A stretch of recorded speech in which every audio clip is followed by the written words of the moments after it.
नमस्कार दोस्तों, स्वागत है आपका हमारे इस यूट्यूब चैनल में। दोस्तों आज के इस वीडियो में एक मोस्ट इंपॉर्टेंट टॉपिक भारत के भूगोल के पार्ट 10 लेकर आ गया हूं, जो कि आपके आने वाले ग्रुप डी एग्जाम के लिए बहुत ही महत्वपूर्ण वीडियो है दोस्तों। तो वीडियो को लास्ट तक जरूर देखिएगा। वीडियो पसंद आया दोस्तों तो एक लाइक जरूर कर दीजिएगा। चैनल पे हमारे नए हैं तो चैनल को सब्सक्राइब जरूर कर लीजिएगा। दोस्तों इस चैनल के माध्यम से आने वाले आरआरसी ग्रुप डी एग्जाम के लिए GK, GS, current affairs, reasoning, physics, biology, chemistry, math और जीके करंट और साइंस मिक्स के डेली वीडियो आपको चैनल के माध्यम से मिल रहे हैं। इसके अलावा दोस्तों हमारा एक और चैनल है ओम जायसवाल, आप इस चैनल को भी जरूर से जरूर सब्सक्राइब कर लीजिए, क्योंकि इस चैनल के माध्यम से आपको science topic wise, GK topic wise, math topic wise और जितने भी दोस्तों टॉपिक वाइज वीडियो है सारा ओम जायसवाल चैनल से मिलेगा। तो आप इस चैनल को सब्सक्राइब जरूर कर लीजिएगा। तो चलिए दोस्तों ज़्यादा समय न हुआ तो वीडियो को स्टार्ट करते हैं। सबसे पहला क्वेश्चन देखते हैं दोस्तों, नर्मदा नदी का अधिकांश भाग भारत के किस राज्य में बहता है? आपको बताना है इनमें से जो नर्मदा नदी होता है उसका अधिकांश भाग भारत के किस राज्य में बहता है। इसका राइट आंसर हो जाएगा दोस्तों ऑप्शन नंबर सी, यानी मध्य प्रदेश में। आपको बता दें दोस्तों कि नर्मदा नदी मध्य प्रदेश के अमरकंटक की पहाड़ियों से निकलकर लगभग 1312 किलोमीटर की दूरी तय कर गुजरात में खंबात की खाड़ी में गिरती है और लगभग 1312 किमी में से यह लगभग 1071 किलोमीटर तक मध्य प्रदेश में ही प्रवाहित होती है। अगला क्वेश्चन देखते हैं दोस्तों, निम्नलिखित में से कौन सी नदी एस्चुरी नहीं बनाती है? आपको बताना है कि इनमें से कौन सी नदी है जो एस्चुरी बनाती है। इसका राइट आंसर हो जाएगा दोस्तों ऑप्शन नंबर बी, यानी नर्मदा नदी। आपको बता दें नर्मदा नदी एस्चुरी बनाती है और शेष जो कि गंगा, कृष्णा, कावेरी हैं यह एस्चुरी नहीं बनाती है। अगला क्वेश्चन देख लेते हैं दोस्तों, निम्न में से किस नदी का उद्गम स्थल भारतीय क्षेत्र में नहीं है? मोस्ट इंपॉर्टेंट क्वेश्चन है दोस्तों। आपको बताना है इनमें से किस नदी का उद्गम स्थल भारतीय क्षेत्र में नहीं है। इसका राइट आंसर हो जाएगा दोस्तों ऑप्शन नंबर बी, यानी ब्रह्मपुत्र नदी। आपको बता दें दोस्तों कि महानदी जो कि छत्तीसगढ़ के रायपुर जिले के सिहावा के निकट से निकलती है और रावी नदी दोस्तों यह हिमाचल प्रदेश के कुल्लू पहाड़ियों में स्थित रोहतांग दर्रे के पश्चिम से निकलती है और चिनाब नदी दोस्तों चंद्रा और भाग 2 सरिताओं के मिलने से बनती है और ये सरिताएं हिमाचल प्रदेश के निकट तांडी में आपस में मिलती हैं। और बात के दोस्तों ब्रह्मपुत्र नदी की, तो इसका उद्गम कैलाश पर्वत श्रेणी में मानसरोवर झील के निकट चेमायुंगडुंग हिमनद से होता है और यह तिब्बत चीन में स्थित है। अगला क्वेश्चन देख लेते हैं दोस्तों, ब्रह्मपुत्र नदी भारत में मैदानी भाग में किस नाम से प्रवेश करती है? आपको बताना है जो ब्रह्मपुत्र नदी है वह भारत में मैदानी भाग में किस नाम से प्रवेश करती है। इसका राइट आंसर हो जाएगा दोस्तों ऑप्शन नंबर सी, यानी दिहांग। आपको बता दें कि ब्रह्मपुत्र नदी भारत के मैदानी भाग में प्रवेश करते समय दिहांग कहलाती है और बांग्लादेश में इसे पद्मा नाम से जाना जाता है। अगला क्वेश्चन देखते हैं दोस्तों, डेल्टा का निर्माण होता है जब नदी के मुहाने पर। आपको बताना है कि जब डेल्टा का जो निर्माण होता है जब नदी के मुहाने पर क्या होता है। इसका राइट आंसर हो जाएगा दोस्तों ऑप्शन नंबर बी, यानी नदी प्रवाह निर्बल होता है। आपको बता दें दोस्तों कि जब नदी किसी समुद्र या झील में गिरने लगती है तो उसकी गति इतनी मंद हो जाती है कि वह अपने अवसाद अथवा तलछट का निक्षेप करना आरंभ कर देती है और नदी अपने पूरे जल को एक ही धारा में बहाने में असमर्थ होती है तथा अपने आप को कई छोटी छोटी धाराओं में विभाजित कर लेती है और इस प्रकार एक त्रिभुजाकार आकृति का निर्माण होता है जिसे डेल्टा कहते हैं। आगे देख लेते हैं दोस्तों आने वाले ग्रुप डी एग्जाम के लिए हमने गणित के 500 प्लस महत्वपूर्ण प्रश्नों का एक ई बुक तैयार करवाया, जो कि आपके रेलवे ग्रुप डी 2022 के लिए स्पेशली ई बुक है दोस्तों।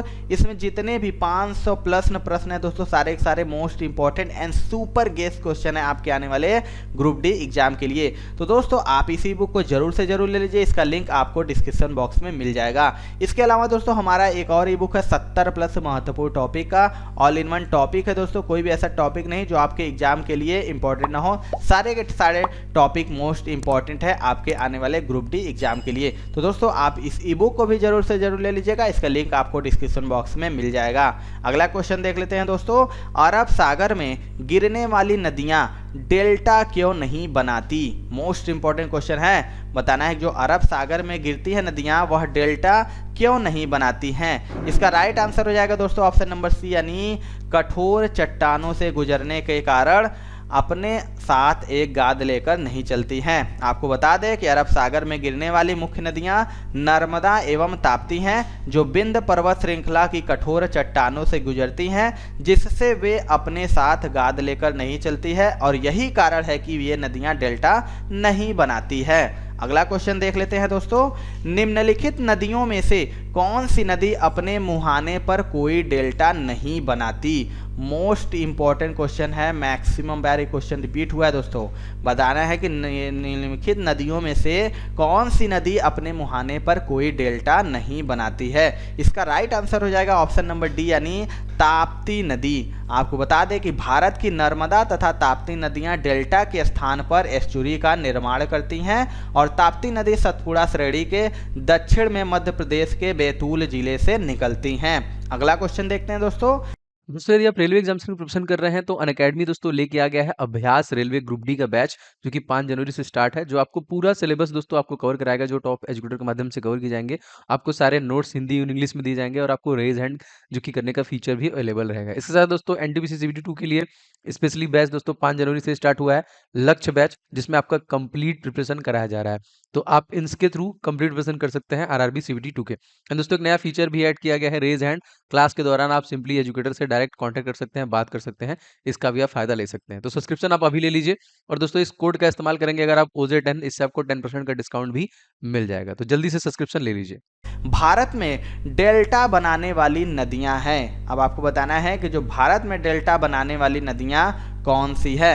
राइट आंसर हो जाएगा ऑप्शन नंबर सी, यानी कावेरी, गंगा और महानदी। आपको बता दें कि डेल्टा से तात्पर्य एक नदी द्वारा अपने अंतिम सिरे पर निकली विभिन्न धाराओं से निर्मित त्रिभुजाकार स्थलाकृति से है, और भारत में डेल्टा बनाने वाली मुख्य नदियों में गंगा, कावेरी तथा महानदी है, और गंगा नदी द्वारा बनाया गया डेल्टा सुंदरबन है, जो विश्व का सबसे बड़ा डेल्टा है।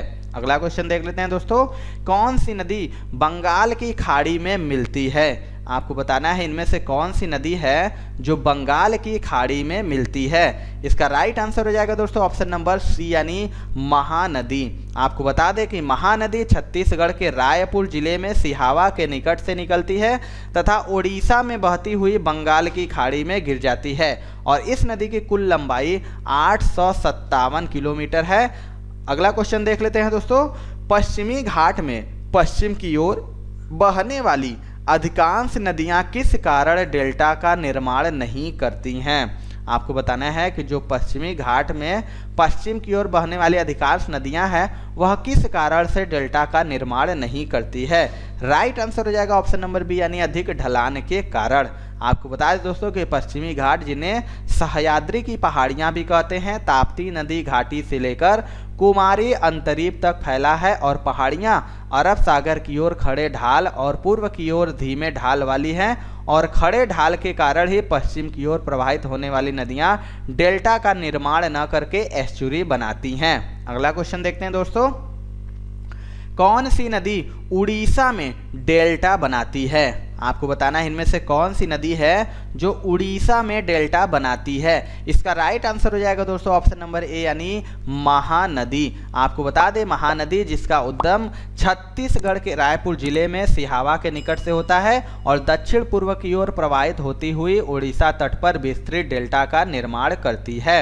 अगला क्वेश्चन देख लेते हैं दोस्तों, अरावली पर्वत श्रृंखला किस नदी प्रणाली से द्विभाजित होती है। आपको बताना है इनमें से अरावली पर्वत श्रृंखला जो है वह किस नदी प्रणाली से द्विभाजित होती है।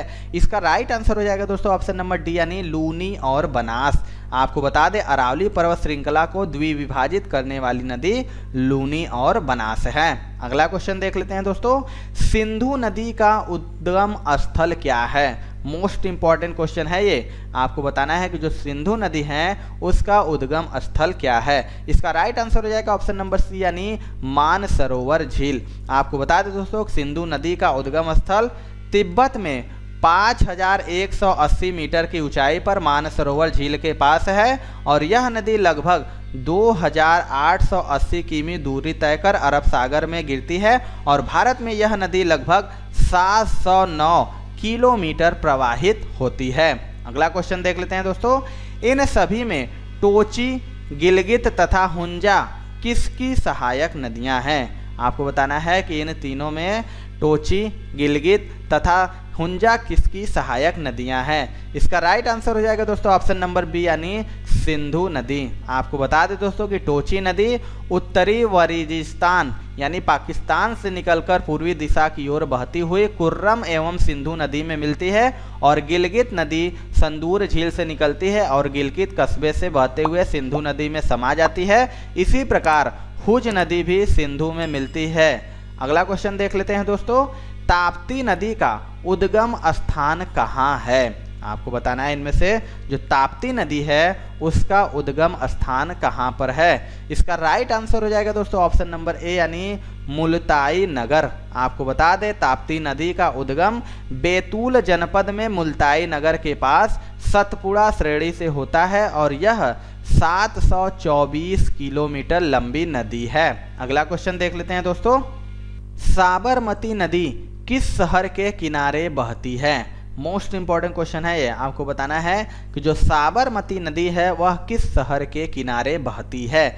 इसका राइट आंसर हो जाएगा ऑप्शन नंबर बी यानी अहमदाबाद। आपको बता दें साबरमती जो उदयपुर जिला यानी राजस्थान से निकलकर लगभग 371 किलोमीटर की दूरी तय कर गुजरात के कच्छ के रन में समाप्त होती है और अहमदाबाद इसी नदी के किनारे बसा हुआ है। अगला क्वेश्चन देख लेते हैं दोस्तों, गोदावरी नदी कहाँ से होकर बहती है? आपको बताना है जो गोदावरी नदी है वह कहाँ से होकर बहती है। राइट आंसर हो जाएगा ऑप्शन नंबर ए यानी महाराष्ट्र व आंध्र प्रदेश। आपको बता दें कि प्रायद्वीपीय भारत की सबसे बड़ी एवं देश में गंगा के बाद दूसरी सबसे बड़ी नदी गोदावरी महाराष्ट्र एवं आंध्र प्रदेश से होकर बहती हुई बंगाल की खाड़ी में गिरती है और इसको दक्षिण गंगा भी कहा जाता है। अगला क्वेश्चन देख लेते हैं दोस्तों, निम्नलिखित में से असंबद्ध नदी का नाम क्या है? आपको बताना है कि इनमें से कौन सी नदी असंबद्ध है। इसका राइट आंसर हो जाएगा ऑप्शन नंबर ए यानी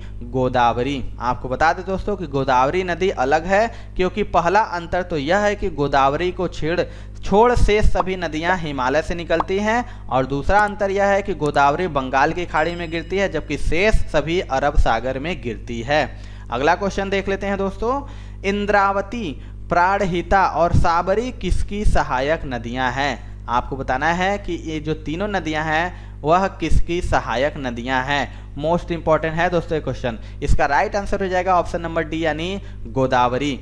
आपको बता दें दोस्तों कि इंद्रावती, प्राणहिता व साबरी दक्षिण गंगा या वृद्ध गंगा कही जाने वाली गोदावरी की सहायक नदियां हैं और गोदावरी की जो अन्य सहायक नदियां हैं वो है पौदा, पूर्णा, मनप्रा, पैनगंगा और वैनगंगा, वर्धा। अगला क्वेश्चन देख लेते हैं दोस्तों, भारत का दूसरा बृहद अपवाह क्षेत्र किस नदी का है? आपको बताना है कि जो भारत का दूसरा बृहद अपवाह क्षेत्र है वह किस नदी का है। इसका राइट आंसर हो जाएगा ऑप्शन नंबर ए यानी गोदावरी नदी। आपको बता दें गंगा नदी का जो अपवाह क्षेत्र लगभग 8,61,404 वर्ग किमी है और गोदावरी का अपवाह क्षेत्र लगभग 3,12,812 वर्ग किमी और ब्रह्मपुत्र का जो अपवाह क्षेत्र लगभग है दोस्तों वह है 1,94,413 वर्ग किमी तथा नर्मदा का जो अपवाह क्षेत्र लगभग है वह 98,796 वर्ग किमी है। अगला क्वेश्चन देख लेते हैं दोस्तों, प्रायद्वीपीय भारत में द्वितीय बृहद बेसिन कौन है? आपको बताना है जो प्रायद्वीपीय भारत में द्वितीय बृहद बेसिन कौन है। राइट आंसर हो जाएगा ऑप्शन नंबर डी यानी कृष्णा बेसिन। आपको बता दें दोस्तों कि प्रायद्वीपीय भारत में द्वितीय बृहत्तम बेसिन कृष्णा नदी का है जो देश के कुल क्षेत्रफल का लगभग 8% घेरे हुए है, जबकि प्रायद्वीपीय भारत का प्रथम बृहत्तम बेसिन गोदावरी नदी का है जो भारत के कुल क्षेत्रफल का लगभग 9.5% क्षेत्रफल धारण करता है। अगला क्वेश्चन देख लेते हैं दोस्तों, दक्षिण भारत की नदियों में सबसे लंबी नदी है। मोस्ट इंपॉर्टेंट क्वेश्चन है, मैक्सिमम बार ये रिपीट भी हुआ है। आपको बताना है जो दक्षिण भारत की नदियों में सबसे लंबी नदी कौन सी है। राइट आंसर हो जाएगा दोस्तों ऑप्शन नंबर ए यानी गोदावरी नदी। आपको मैंने बताया दोस्तों कि दक्षिण भारत की सबसे लंबी नदी गोदावरी है और इसकी लंबाई 1465 किलोमीटर है और इसे दक्षिणी गंगा भी कहा जाता है। अगला क्वेश्चन देख लेते हैं दोस्तों, दमन गंगा किस नदी का प्राचीन नाम है। आपको बताना है जो दमन गंगा है इनमें से किस नदी का प्राचीन नाम है। इसका राइट आंसर हो जाएगा दोस्तों ऑप्शन नंबर डी यानी इनमें से कोई नहीं। आपको बता दें दोस्तों कि दमन गंगा दमन दीव की एक प्रमुख नदी है जो पश्चिम घाट से निकलकर महाराष्ट्र एवं गुजरात में प्रवाहित होते हुए अरब सागर में गिरती है और इसके प्राचीन नाम के विषय में कोई उल्लेख नहीं प्राप्त है। अगला क्वेश्चन देख लेते हैं दोस्तों, चंबल नदी के बहाव क्षेत्र निम्न भू आकृति की बनी है। मोस्ट इंपॉर्टेंट क्वेश्चन है ये भी दोस्तों। आपको बताएं जो चंबल नदी के बहाव क्षेत्र है वह किस भू आकृति की बनी हुई है। इसका राइट आंसर हो जाएगा ऑप्शन नंबर ए यानी खड्डों। आपको बता दें चंबल नदी मध्य प्रदेश में महू के निकट लगभग 600 मीटर ऊंची जनापाव की पहाड़ियों से निकलकर राजस्थान से होकर बहती हुई उत्तर प्रदेश में इटावा के पास यमुना नदी में मिल जाती है और अत्यधिक गली अपरदन के कारण चंबल नदी की घाटी बीहड़ों में परिवर्तित हो गई है जिन्हें चंबल खड्ड भी कहा जाता है। अगला क्वेश्चन देख लेते हैं दोस्तों, निम्नलिखित में से कौन सी नदी हिमाचल प्रदेश से होकर प्रवाहित नहीं होते हैं। मोस्ट इंपॉर्टेंट ये भी क्वेश्चन है दोस्तों। आपको बताना है कि कौन सी नदी है जो हिमाचल प्रदेश से होकर प्रवाहित नहीं होती है। इसका राइट आंसर हो जाएगा दोस्तों ऑप्शन नंबर बी यानी झेलम नदी। आपको बता दें दोस्तों झेलम नदी का जो उद्गम है वह वेरीनाग झरने से होता है जो भारतीय संघ क्षेत्र जम्मू और कश्मीर में है और यह जम्मू और कश्मीर में बुलर झील में मिलने के पश्चात बारामूला के आगे गहरी घाटी का निर्माण करती है और चिनाब नदी में मिल जाती है। तो ये थी दोस्तों आज की वीडियो। आपको वीडियो कैसा लगा कमेंट सेक्शन में जरूर बताइएगा। वीडियो पसंद आएगा दोस्तों तो एक लाइक जरूर कर दीजिएगा। आपका लाइक से ही हमें मोटिवेशन मिलता है कि आपको वीडियो पसंद आ रहा है। दोस्तों अगर हमारे चैनल पर नए होंगे तो चैनल को सब्सक्राइब करके बेल आइकन जरूर दबा लीजिएगा। तो मिलते हैं दोस्तों अपने अगले वीडियो में, तब तक के लिए जय हिंद जय भारत।